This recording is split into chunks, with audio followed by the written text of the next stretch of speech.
Your TSP is down in 2026. Watch this before you touch anything. So you logged into your TSP this week and your stomach dropped a little bit, maybe a lot, and now you're here, which tells me you're smart enough to pause before you do anything. Good, because I need you to stay right here with me for the next few minutes because what I'm about to share with you could literally save your retirement. I'm not being dramatic.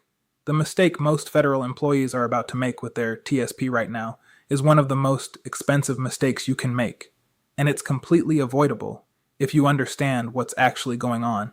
So let's talk about it.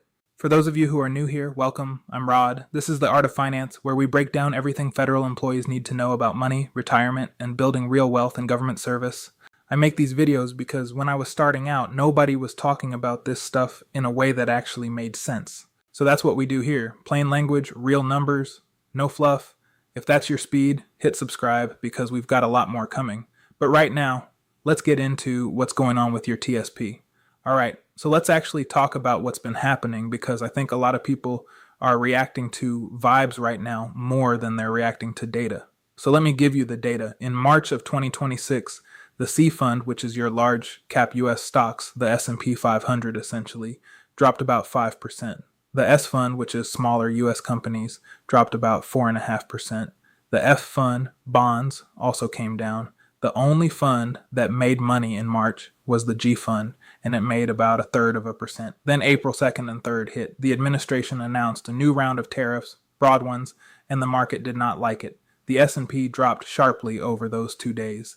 So if you're logging in right now and your balance looks rough, what you're actually seeing is March and early April stacked on top of each other. It's like 2 punches landing at once.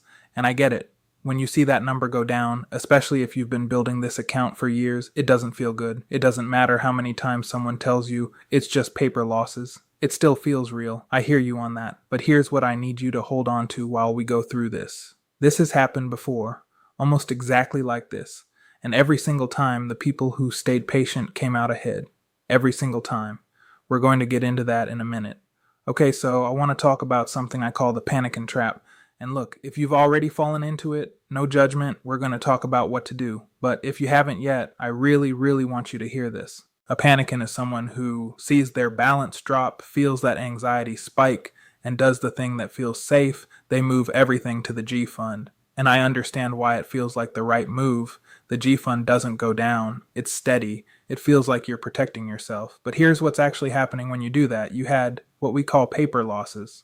The number on the screen went down, but you didn't actually lose anything. Not yet, because you didn't sell. The moment you moved to G, now you've sold. Now the loss is real. You locked it in. You turned a temporary dip into a permanent subtraction from your retirement account. And then, and this is the part that really stings, the market recovers without you. Because it always does.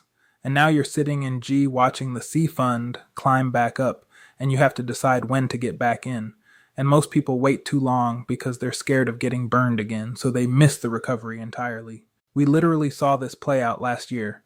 April 2025, tariff announcements, market drops, federal employees flooding Facebook groups asking, should I move to G? People panicked. And those who panicked and stayed in G watched the C fund finish 2025 up almost 18%. The I fund, international stocks, was up over 32% for the year. Think about that. One emotional decision in April of last year cost some federal employees potentially years' worth of growth in a single move. That's the Panican trap. And it is happening again right now. So let me break down what each of your core TSP funds is actually doing right now so you have the full picture. G fund never goes down, gains about 1/3% a month. It's essentially the TSP's version of a savings account, and I don't mean that as a compliment. Over the long run, the G fund barely keeps up with inflation. It feels safe, and for someone who is literally weeks from retirement, maybe it is. For everyone else, safe and secure is not the same thing as growing. F fund. This one tracks the US bond market. Bonds have been tricky lately because interest rates have stayed elevated, and when rates go up, bond prices come down. It's not a terrible fund, but it's not where the growth story is right now either. C fund, large cap US stocks, the S&P 500, down about 4.5% year to date, as of March. That sounds bad until you remember this fund was up nearly 18% in 2025. One rough quarter in a 30-year retirement journey is noise, not signal. S fund, smaller US companies. A little more volatile than the C fund, which means the swings feel bigger. But for anyone with a long runway to retirement, 10 years, 15 years, 20, volatility is how you build wealth, not something you run from. iFund. Now this one is interesting, and honestly, this is the fund most federal employees sleep on. The iFund tracks international stocks, 44 countries, over 5,600 companies.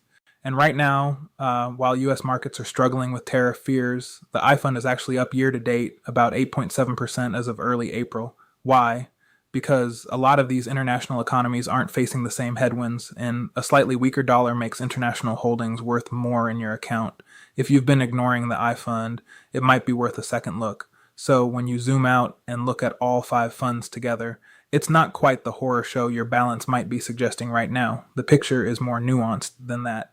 Alright, so now let me give you something you can actually use. Before you make any move with your TSP, I want you to run through 3 questions. And I mean it. Before you open that app and start changing anything, ask yourself these 3 things. Question 1. How far away is retirement?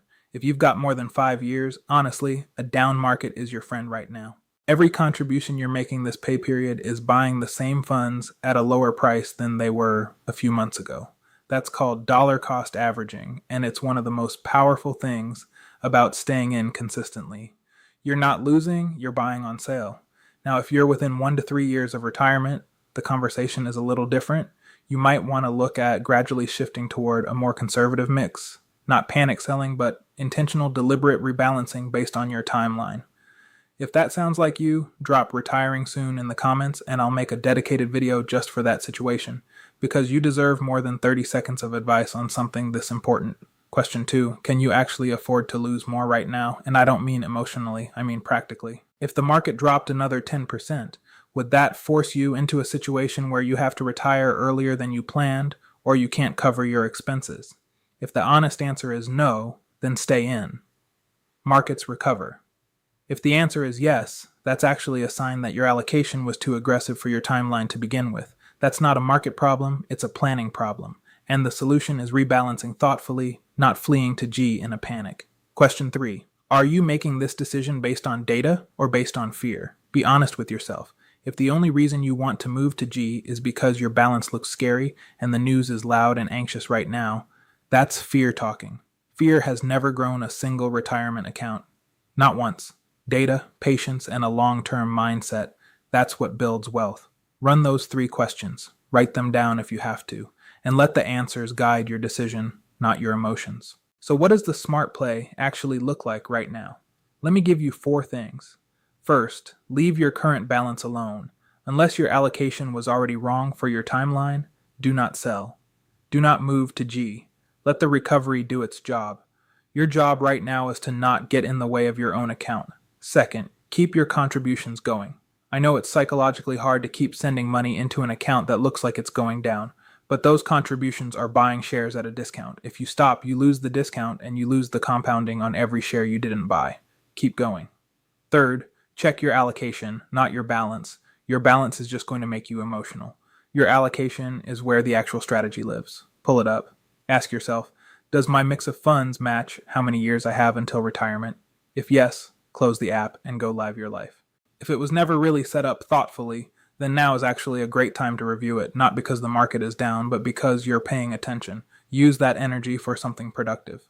Fourth, seriously consider your iFund allocation. We talked about this earlier, but it's worth repeating. While domestic markets are getting hammered by tariff concerns, international markets have been more resilient. The iFund is up year to date. If you've got 0% in the iFund, you might be leaving diversification and returns on the table. Now, real quick, I want to be transparent with you. I am not a licensed financial advisor, and nothing in this video is personalized financial advice. What I'm giving you is education, context, and a framework for thinking. If you want someone to look at your specific situation, your age, your salary, your FERS pension, your full picture, please work with a financial planner who specializes in federal benefits. They exist, they're great, and you deserve that level of detail. All right, let me leave you with this. Your TSP is not a savings account, it's not a day trading platform, it's a long-term wealth building machine that was designed specifically to survive moments exactly like this one. The market goes down, it recovers, and the federal employees who keep their heads and stay the course are the ones who end up retiring with real money. The ones who panic, they lock in losses, miss the recovery, and spend years trying to catch back up to where they were. You've been working too hard and too long to let one rough month make that decision for you. Don't be a Panican. Be a planner. Now I want to hear from you. Drop your current TSP fund allocation in the comments and tell me how many years you've got until retirement. I read every single comment, and I'll give you real feedback right there in the thread. And honestly, your comment might be the exact thing another federal employee reading this needs to hear. So don't be shy. If this video helped you, please share it with a colleague, a coworker, someone in your agency who you know is probably stressing about this right now. A lot of people are going to make a decision this week that's going to hurt them for years. You sharing this could genuinely make a difference for someone. I'm Rod. This is The Art of Finance. I'll see you in the next one.